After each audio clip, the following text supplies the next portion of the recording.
विकसित, तो ग्राम प्रधान पद के लिए ईमानदार को करो आज हारे जीते ना हुए लाज।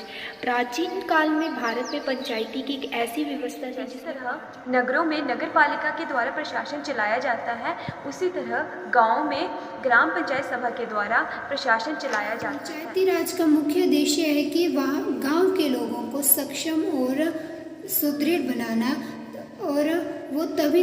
हेलो एवरीवन, मैं हूं प्रोफेसर सिकंदर नेगी। आप लोगों को 13वीं राष्ट्रीय पंचायती दिवस की हार्दिक शुभकामनाएं देता हूं। नमस्कार, आप सभी को मेरी तरफ से अपराहन बेला का अभिवादन। मेरा नाम निश्चल कौर है और आज दिनांक 24 अप्रैल 2022 है। मेरी तरफ से आप सभी को पंचायती राज दिवस की हार्दिक शुभकामनाएं।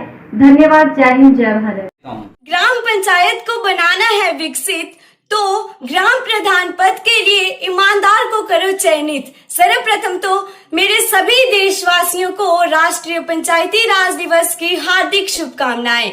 आज मैं पलक बीए प्रथम वर्ष की छात्रा आप सभी के समक्ष पंचायती राज के उपलक्ष्य में अपने विचार साझा करने जा रही हूं। जैसा कि हम सभी जानते ही हैं कि भारत मूल रूप से गांवों में बसता है। ग्राम की प्रगति के बिना देश आगे नहीं बढ़ सकता और पंचायती राज के बिना गांव प्रगति नहीं कर सकता। पहला पंचायती राज दिवस 2010 में मनाया गया। तब से भारत में हर वर्ष 24 अप्रैल को राष्ट्रीय पंचायती राज दिवस के रूप में मनाया जाता है। इस वर्ष 24 अप्रैल 2022 को 13वां राष्ट्रीय पंचायती राज दिवस मनाया जा रहा है। सर्वप्रथम तो हमें यह पता होना चाहिए कि ग्राम पंचायत ब्लॉक स्तर पर ब्लॉक परिषद, जिला स्तर पर जिला परिषद इसके अंतर्गत आते हैं। इनके सदस्यों का चुनाव जमीनी स्तर पर जनता द्वारा किया जाता है और स्थानीय शासन की बागडोर संभालते हैं। भारत की आत्मा बसती है, इसीलिए देश का विकास गांवों से शुरू होना चाहिए। अगर गांव पर खतरा पड़ता है तो इसका मतलब पूरे भारत में खतरा पैदा हो सकता है। अगर पंचायती राज संस्थाओं ने ठीक से काम किया और लोगों ने विकास की प्रक्रिया में भाग लिया तो माओवादी खतरों से मुकाबला किया जा सकता है। अंत में मैं अपनी वाणी को कुछ इन्हीं पंक्तियों से विराम देना चाहूंगी कि आपकी सोच आपका विश्वास, आपकी सोच आपका विश्वास तय करेगा क्षेत्र का विकास, तय करेगा क्षेत्र का विकास। शुभ दिन, धन्यवाद, जय हिंद, जय भारत। मैं Shweta Atal Bihari Vajpayee government degree college की छात्रा आज आप सभी के सामने ग्राम पंचायत व्यवस्था के ऊपर कुछ बताना चाहती हूँ। जिस तरह नगरों में नगर पालिका के द्वारा प्रशासन चलाया जाता है, उसी तरह गाँव में ग्राम पंचायत सभा के द्वारा प्रशासन चलाया जाता है। अब मैं आपको बताऊँगी कि सबसे पहली बार ग्राम पंचायत सभा का शुरुआत कहाँ से हुई, किसने की थी। सबसे पहली बार ग्राम पंचायत सभा की शुरुआत राजस्थान के नागौर जिले के बगथरी गांव में 2 अक्टूबर 1959 को हमारे तत्कालीन प्रधानमंत्री पंडित जवाहरलाल नेहरू के द्वारा की गई थी। तथा मैं आपको बताऊंगी कि इसके जनक बलवंत राय मेहता को बनाया जाता है, जिन्होंने 3 स्तरीय कमेटी का गठन किया था और इसको हमारे संविधान में 1993 में संशोधन के द्वारा 1993 में संशोधन के द्वारा हमारे संविधान में शामिल किया गया था। अब इसका उद्देश्य क्या था? इसका प्रमुख उद्देश्य हमारे गाँव को सक्षम बनाना तथा गाँव स्तर को मजबूत करना था।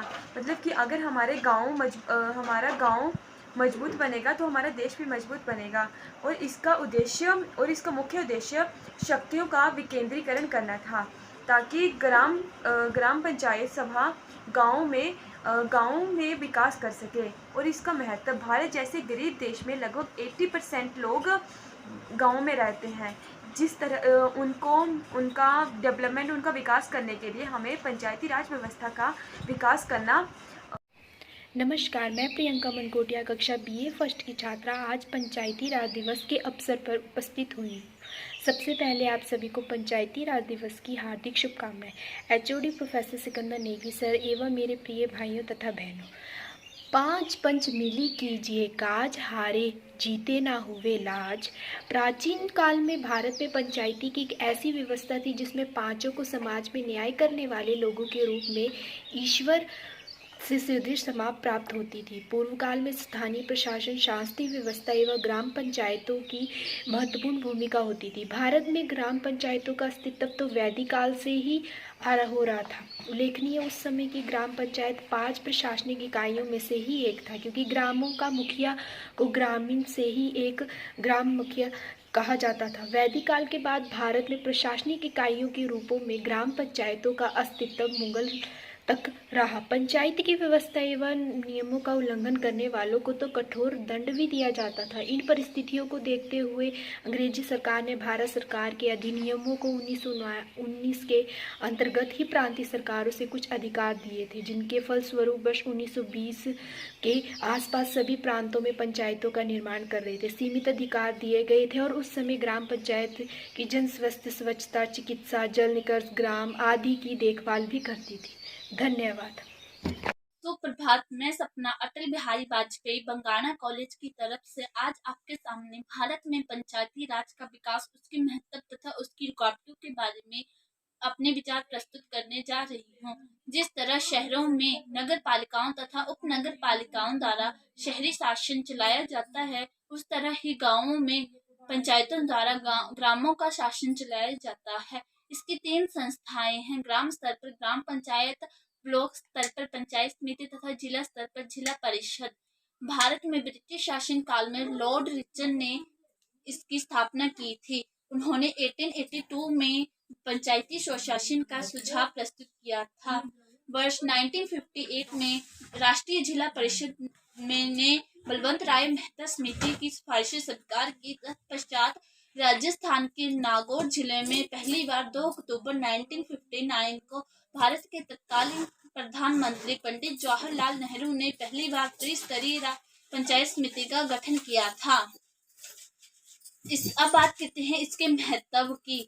यह सबसे पहले तो यह शक्तियों का विकेंद्रीकरण करता है तथा केंद्रीय सरकार का स्थानीय समस्याओं के प्रति भार को कम करता है। अब बात करते हैं इसमें आने वाली समस्याओं का। सबसे पहले तो पंचायती राज के पास कोई अपना वित्त का कोई साधन नहीं होता है। इसके अलावा जहां पर महिलाएं प्रधान प्रमुख होती हैं, या तो उनके स्थान पर उनके पति का आदेश चलता है या उनके किसी पुरुष रिश्तेदार का। अब बात करते हैं इसके निष्कर्ष की। किसी ने सही ही कहा है, किसी भी देश का विकास तभी संभव है जब किसी देश के गांवों का विकास हो, और गांवों का विकास तभी संभव है जब पंचायतों का विकास हो। धन्यवाद। जय हिंद, जय भारत। नमस्कार साथियों, मेरा नाम किरण है और जैसा कि आप सभी को पता ही होगा कि मैं आज यहाँ पर राष्ट्रीय पंचायती राज दिवस के विषय पर उपस्थित हुई हूँ, जिसे हम जो है वो हर वर्ष 24 अप्रैल को सेलिब्रेट करते हैं। तो मैं आज आप सभी को ये बताऊंगी कि हम इसे क्यों सेलिब्रेट करते हैं और इसके क्या मायने हैं। तो पंचायती राज जो है वो इसकी शुरुआत जो है वो 2 अक्टूबर 1959 को बगदरी नामक स्थान पर हुई थी, जो कि नागौर जिले में स्थित है। तो पंचायती राज वो शासन है जो पंचायत द्वारा किया जाता है।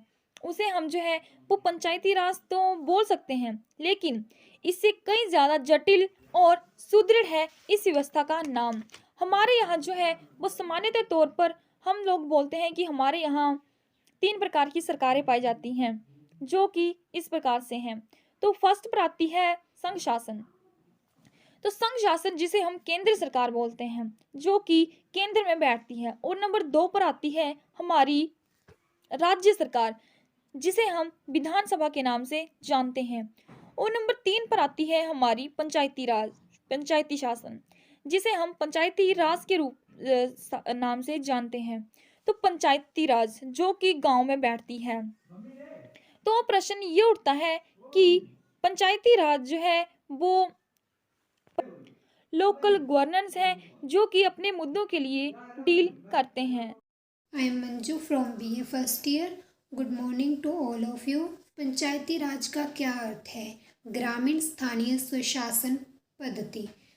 मतलब जो गांव के लोग हैं उन्हीं को पता होता है कि वहाँ पर क्या क्या समस्या है, क्या क्या प्रॉब्लम्स है और उनके किन किन प्रॉब्लम्स का सामना करना पड़ रहा है।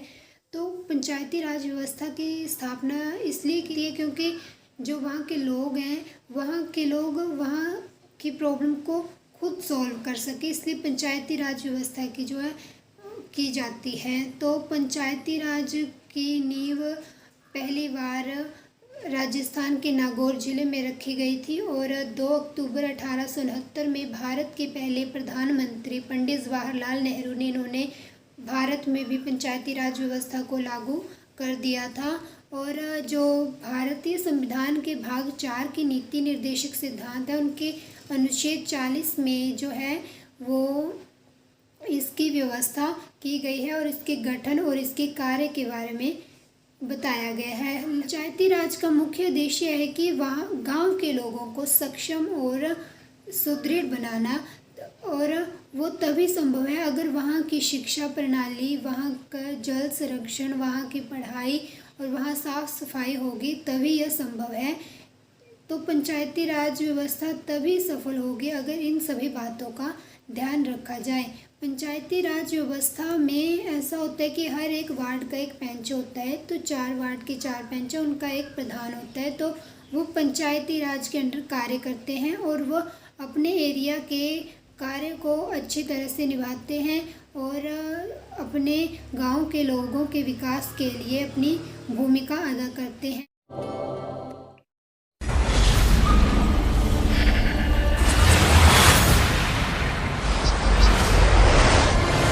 हेलो एवरीवन, यदि अभी तक आपने मेरा चैनल को सब्सक्राइब नहीं किया है तो इसे सब्सक्राइब कर ले और साथ ही साथ बेल आइकन के बटन को दबाना ना भूलें।